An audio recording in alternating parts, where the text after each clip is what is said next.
In Sedona, Arizona, when the mercury hits 116 degrees, the air doesn't just get hot, it becomes a physical enemy. It's the kind of heat that smells like scorched dust and melting rubber. I was standing on my own driveway, my boots feeling like they were sinking into the softened asphalt, staring at a piece of paper that Diane Vane had just handed me. It was a $10,000 fine. Not a warning, not a request for a meeting, a fine. Diane looked at me through her oversized sunglasses, her mouth twisted in that smug, self-righteous smirk that only a woman with a tiny bit of power and a total lack of common sense can manage. "Arthur," she barked through that megaphone even though I was standing 5 feet away. "I told you in the board meeting, those indigo panels are a violation of the Sedona Hue covenants. They are industrial clutter.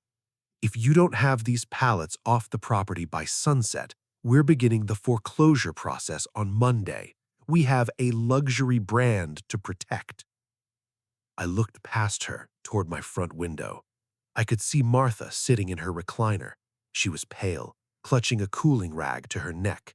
The local utility company had just texted out a grid emergency alert. Rolling brownouts were scheduled for the next 6 hours. For a woman with a heart condition like Martha's, 6 hours without air conditioning isn't just an inconvenience, it's a death sentence. I looked back at Diane. She didn't care about Martha.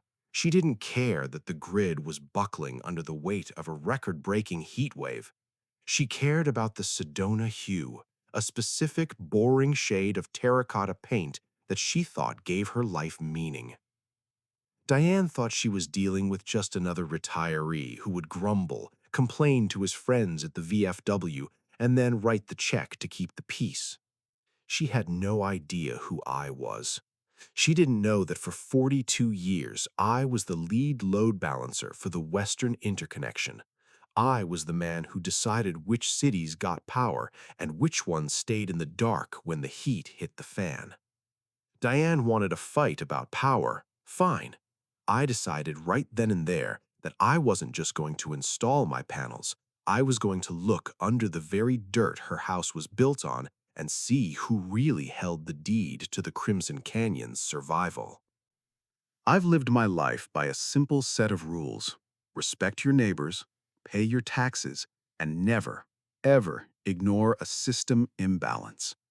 In my world, if you ignore a 3% surge in the morning, you're looking at a blackened transformer by noon. My career was spent in the war rooms of the power grid. I understood the language of megawatts, phase angles, and step-down ratios. I knew that every luxury home in this valley was tethered to a lifeline of copper and ozone that was thinner than most people realized. When Martha and I bought this house 5 years ago, we chose Crimson Canyons because it sat on the old founding allotment. This whole canyon used to be ranch land owned by my grandfather, Silas. He sold it to the developers in the 70s, but he always told me, "Arthur, those city boys see the gold in the dirt, but they never look at the water or the wire. You keep an eye on both." Martha's health became my primary project after I retired. Her arrhythmia means her heart is like a delicate motor. It needs a steady temperature and a stress-free environment. I spent 6 months designing the solar system for this house. It wasn't just panels, it was an engineering masterpiece. I'd calculated the sun's arc across the Sedona spires to within a fraction of a degree. I'd sourced indigo cells that absorbed 22% more photon energy than the standard black ones. I'd even planned a smart switch that would disconnect us from the grid entirely during a surge, protecting our home from the very brownouts that were now threatening Martha's life. I did everything the old-school way. I submitted my plans to the Architectural Review Committee 6 months in advance.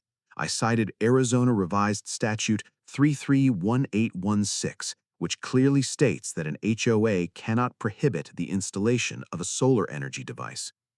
I had it all: the electrical permits, the structural engineering stamps, and the grid tie agreement from the utility company. But Diane Vane didn't care about statutes.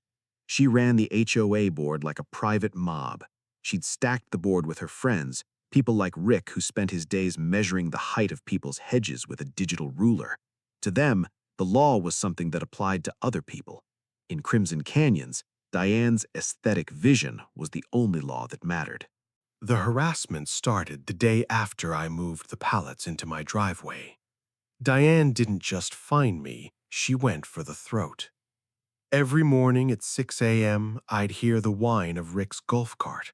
He'd park at the end of my lawn, get out with his high-resolution Nikon camera, and take 50 photos of the tarp-covered pallets. Then came the letters. I didn't just get one, I got 3 a day. Violation of Section 8.4, unauthorized storage of construction materials. Violation of 12.1, disruption of neighborhood visual harmony. Violation of 2.2, intent to degrade property values. The fines began to double. Every time I tried to call the HOA office, I was told Diane was unavailable for mediation. When I showed up at the board meeting with my grandfather's maps and my engineering licenses, Diane didn't even let me speak. She just banged her gavel and said, "Arthur, your expertise is in wires, not in the luxury aesthetic of Sedona. If you can't afford to live by our standards, perhaps you should sell to someone who can." But the breaking point came during the big melt of July 26. The temperature hit 118 degrees. The regional power company announced a Stage 3 load shed. The power went out in Crimson Canyons at 1 p.m. Inside the house, it was like an oven. I had Martha on the sofa, her breathing coming in short, ragged gasps. I had to hook her up to a portable battery-powered fan, but the battery was only rated for 2 hours. I looked at those solar panels sitting in the driveway, thousands of watts of clean, cool, life-saving energy, locked away because of a woman's ego. I walked outside to my truck to get some ice, and I saw Diane. She was sitting in her golf cart, her own house's massive backup generator humming loudly in the background. She was eating a bowl of chilled grapes, watching the neighborhood suffer. She looked at me and yelled, "Don't even think about touching those pallets, Arthur. I have Rick on high alert. One screw in that roof, and the sheriff serves the lien." I didn't yell back. I didn't even look angry. I just walked back into my cool, dark workshop and pulled out an old, heavy wooden box that smelled of cedar and history. The Silas box. If Diane wanted to use the HOA's right of governance to kill my wife, I was going to use the right of ownership to remind her who actually owned the ground she was standing on. My grandfather, Silas, wasn't just a rancher. He was a man who understood that a handshake is good, but a deed is better. When he sold the canyon to the developers in 1974, he knew they were going to build a high-density, prestige community. He knew they'd need infrastructure. I spent the next 6 hours in the dark, my old engineering brain firing on all cylinders. I wasn't looking at the HOA bylaws anymore. I was looking at the original Yavapai County Land Plat 77B. Most people don't understand how power is delivered to a subdivision. You have the main high-voltage lines, but then you need a step-down transformer station, a small fenced-in area, usually tucked away near the entrance.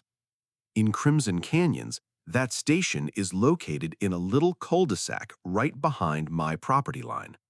It's what provides the electricity for all 120 homes, the streetlights, and Diane's precious fountain. As I traced the lines on the 1974 map, I noticed something odd. The developer had mapped out the roads and the lots, but they had left a remnant parcel, a tiny L-shaped sliver of land about 0.45 acres, right where the transformer station sat. I dug deeper into Silas's old contracts. I found the original temporary utility lease and access easement signed on June 12, 1976. Silas hadn't sold that tiny sliver of land. He'd leased it to the utility company and the Future Homeowners Association for a period of exactly 50 years. The rent? $1 a year. The condition? The association had to maintain good neighborly relations and provide uninterrupted access to the Silas family estate. I looked at the date on my watch, June 28, 2026. The lease had expired 16 days ago, and because the HOA and Diane Vane were so busy measuring grass and fining me for solar panels, they had completely forgotten to renew their most critical piece of paperwork. Legally, the ground under the entire neighborhood's electrical supply didn't belong to the utility company. It didn't belong to the HOA. It belonged to the sole heir of the Silas Henderson estate, me. I felt a cold, golden clarity wash over me. Diane thought she could foreclose on my house for aesthetic violations. I was about to show her what it looked like when the landlord of the entire neighborhood's power grid decided to evict his tenants. But I needed to be 100% sure. I needed the master's proof. I spent the rest of the night drafting 3 letters, one to the Arizona Corporation Commission, one to the regional utility provider, and the third was the one I was going to deliver personally to Diane. In the high-voltage world, silence doesn't mean the power is off. It usually means the surge is building. I didn't say a word to Diane Vane for 3 days. I let her think that the $10,000 fine had finally broken my spirit. I let Rick drive his golf cart past my house 6 times a day, snapping photos of my driveway, probably already imagining the victory brunch Diane would throw once they forced me out. But while Diane was busy practicing her Queen of Sedona speech, I was busy making 3 very specific phone calls. The first was to a man named Hank. Hank was 72 and had the memory of an elephant. He was the chief counsel for the Arizona Corporation Commission back when I was lead engineer. When I told him the name of the subdivision and the date on Silas's original lease, Hank didn't just laugh, he cackled. "Arthur," he told me, "you aren't just sitting on a gold mine, you're sitting on the only switch in the valley.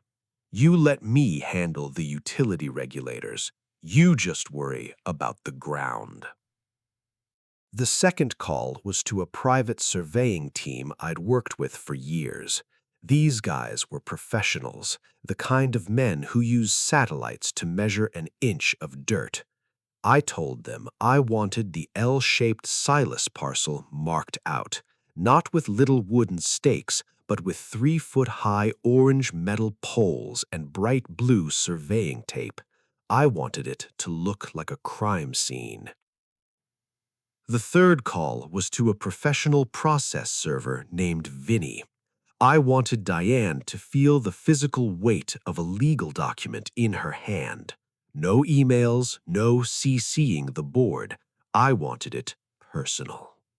On Saturday morning, the heat hit 117. Diane was hosting a Sedona elite garden party on her terracotta patio.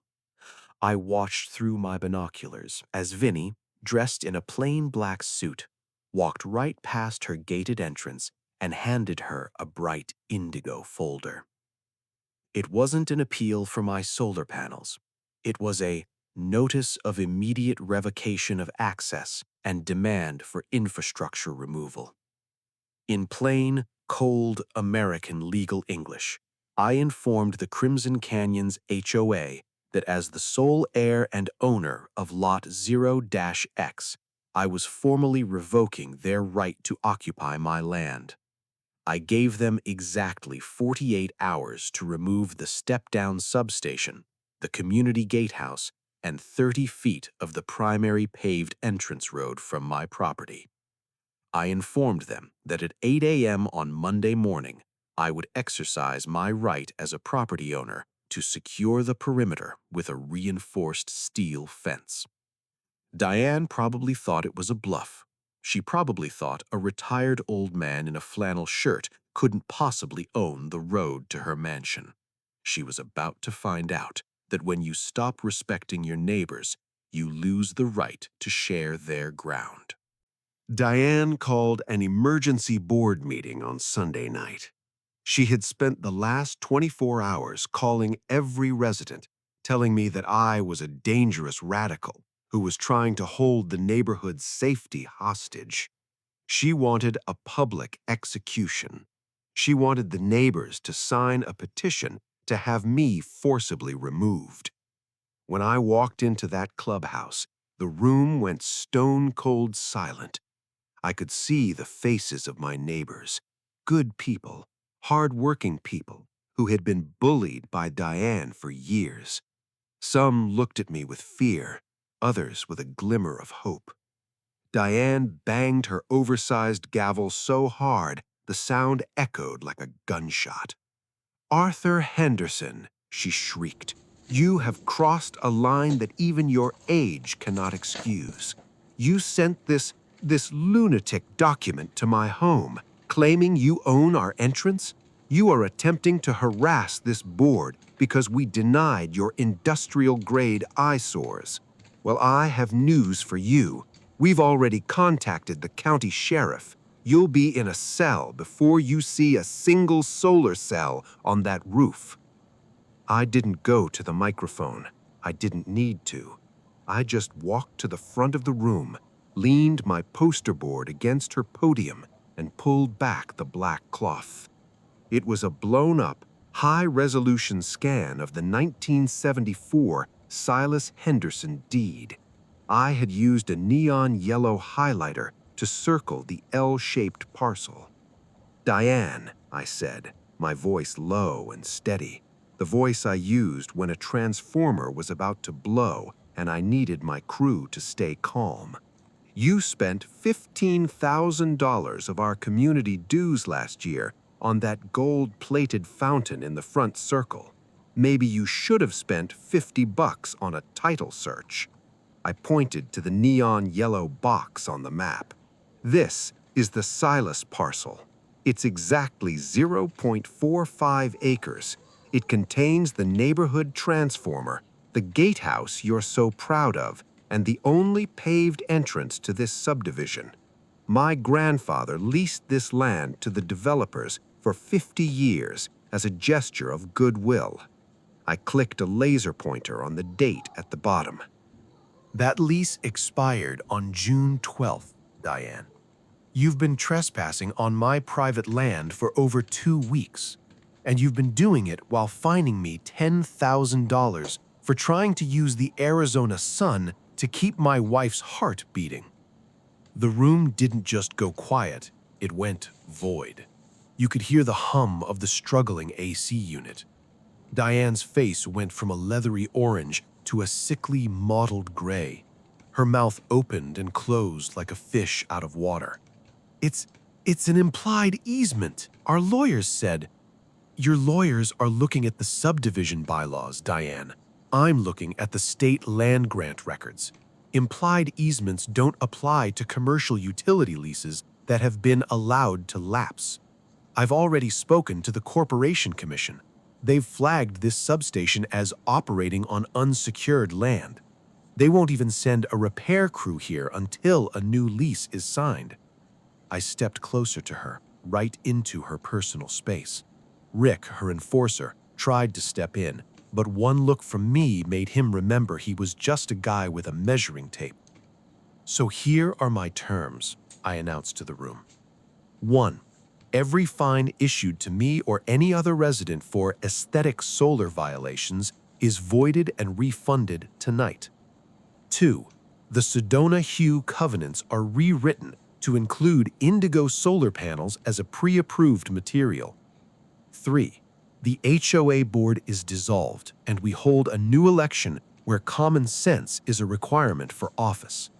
I leaned in, so close I could smell Diane's expensive fake floral perfume. And 4, Diane, you resign. You resign, you apologize to Martha, and you spend the rest of your days in this neighborhood as a regular neighbor who minds her own damn business. If you don't, my fence crew arrives at 8 a.m. tomorrow. And Diane, I'm going to paint that fence indigo blue. Diane Vane didn't resign that night. She tried to fight it for about 6 hours, but then the neighbors found out that the regional utility company was going to cut the power to the entire subdivision because they couldn't legally maintain a substation on hostile private land. By midnight, Diane's own bridge club friends had turned on her. They realized that their air conditioning was more important than Diane's ego. The board resigned en masse by Monday morning. A new board was elected, regular people, a retired teacher, a local plumber, and a young architect who actually liked the look of solar panels. The first act of the new board was to sign a 99-year lease with me for the Silas parcel. The rent, exactly $1 a year. I framed that dollar. It hangs in my workshop, right next to my grandfather Silas's picture. I finished my solar installation that week. When the next brownout hit Sedona, every house in Crimson Canyons went dark, except mine. My house stayed a steady 72 degrees. My indigo panels soaked up the sun and kept Martha's heart monitor humming like a lullaby. But I didn't let my neighbors suffer. I'd designed my system with a neighborhood feed option. I opened up my power walls and allowed the neighbors to come over, charge their phones, and sit in our cool living room until the grid came back up. Diane sold her house 3 months later. It turns out nobody wants to buy a house from the woman who almost turned off the neighborhood's lights. She moved to a high-rise in Phoenix. I hear the HOA there won't even let her have a doormat that isn't pre-approved. Play stupid games, win stupid prizes. As for me and Martha, we spend our evenings on the porch now. The indigo panels on the roof catch the Arizona sunset and turn the color of the deep desert sky. It's beautiful, it's efficient, and it's mine. In Arizona, we have a saying, the sun is the ultimate power, and if you're smart, you'll stay on its good side, and on the good side of the man who knows exactly where the wires are buried. The next time an HOA Karen tells you that you can't use the sun to protect your family, tell them to check the deeds. You might just find out they're the ones living in the dark.